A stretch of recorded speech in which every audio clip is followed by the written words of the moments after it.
Como vai vocês? Tomara que estejam bem. Nós iremos falar hoje sobre um assunto que, infelizmente, nossos pais não nos ensinam. E nós precisamos passar isso tanto para os alunos, quanto para a nossa vida também, alinhar, porque isso também é ser cristão. E muitas pessoas falam, quando vão falar sobre dinheiro, sobre tempo, falam, não, não, isso não se deve falar. Queridos, isso é uma coisa que nós estamos inseridos. E nós temos sim, com a ação do Espírito Santo, nós devemos tomar o devido cuidado com o tempo e o dinheiro. Mas veja como eu coloquei, na visão cristã, tá? Na visão cristã, na visão de Cristo, como nós devemos ver o tempo e o dinheiro. Claro que aqui são poucos minutos, porque eu quero deixar um tempo para você analisar bastante a sua vida e como você tem agido nesses dois pontos principais aí do nosso sistema que vivemos. Tá? Então, Cristo quer que você tenha sabedoria, maturidade para agir sobre esses dois também. Tá? E eu, como professor, também irei colocar um pouquinho, principalmente o foco no tempo da sua aula, o tempo da, da exposição da sua lição. Então, nós vamos entender como Cristo agia na economia e, queridos, na precisão, tá? Porque Cristo não perdia tempo.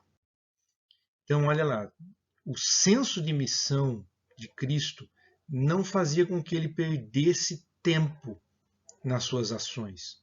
Você tem que ter um foco na vida, tá? E você não pode perder tempo saindo desse foco. Você tem que orar muito a Deus para que o Espírito Santo haja, para que você não perca tempo. E cuidado também na hora da aula que você está apresentando para não perder o foco.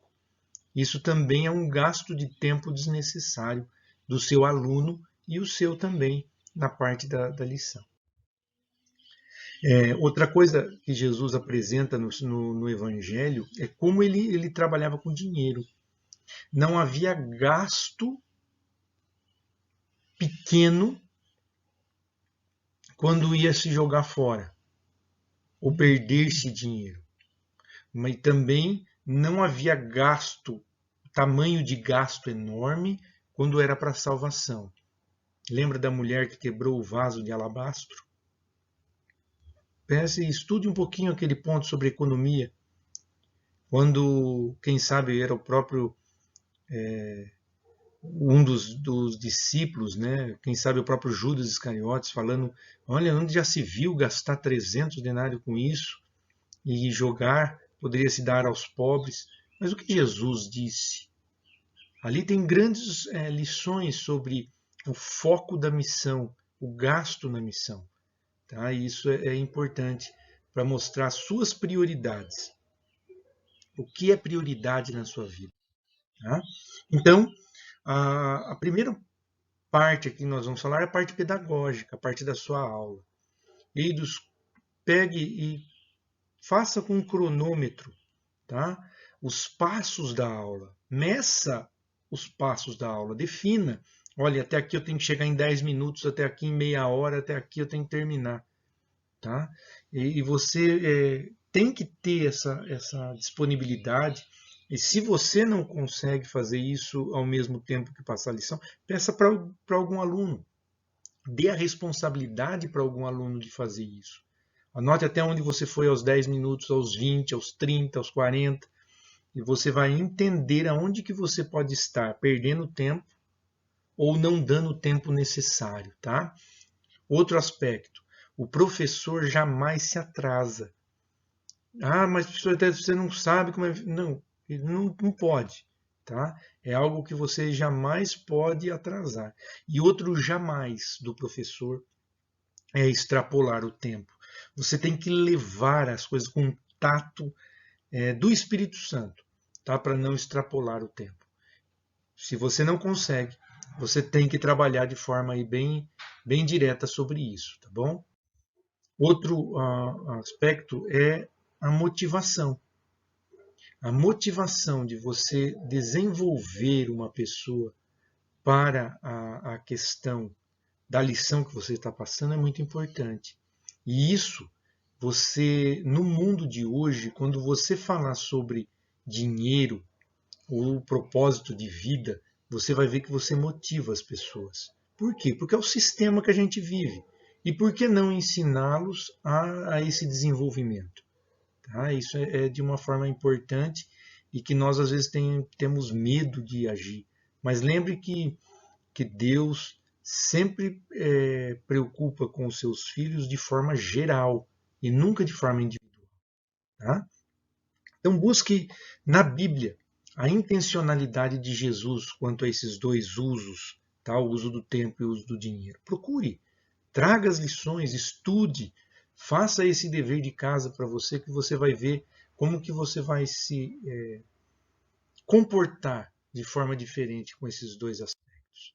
Outro aspecto aqui para você como professor é analisar o tempo de aula.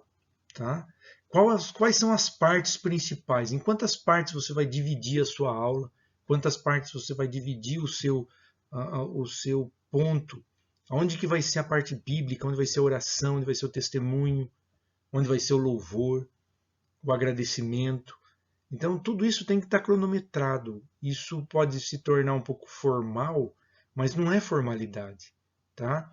É uma parte de preparação. Você precisa estar preparado para manter-se com muito tato dentro desse tempo. Tá? Você tem que deixar claro para o aluno como vai ocorrer, tá? Todo o desenvolvimento do tempo. E aqui eu gostaria de colocar um ponto também principal sobre como, quando o dinheiro entra na igreja, no sistema da igreja, aonde que é gasto? O aluno tem que ter isso com clareza, porque a clareza vai mostrar que muitas desculpas dos alunos serão tiradas. Tá? Então isso aqui é uma das coisas que você deve anotar no seu caderninho aí. Tá? Se você tem dúvidas, procure com o líder, né, da sua igreja, para que isso fique claro, para você passar com clareza para seus alunos, que isso é de importância de salvação. Tá bom? Então, tempo e dinheiro são assuntos delicados, tá? Mas você tem que fazer os seus alunos verem que são partes da vida e não deuses, tá? E eu tenho um desafio para você nessa aula, tá? O desafio para você além de todo o aspecto de dízimo, oferta que você tem, você vai separar 10% dos seus ativos, né, do que entra, e você vai fazer o investimento. No que? Aí você vai procurar qual é a sua característica, mas você vai fazer isso. E separar 1/7 do tempo que Deus te deu para dedicação a Deus. Além de tudo que você faz, de ler a Bíblia, estudar as lições que você passa, você vai separar 1/7 do seu tempo para dedicação exclusiva às coisas de Deus. Tá?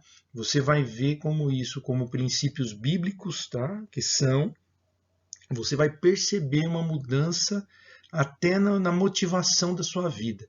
Tá? Faça isso, escreva, anote, peça para alguém que compartilhe com você, pai, mãe, ou o esposo, né, a esposa, para que alinhe isso com você e cobre isso de você mensalmente. Que você vai entender a importância desses dois fatores, o dinheiro e o tempo. Tá bom? Então eu aguardo vocês na próxima aula aí. Até mais.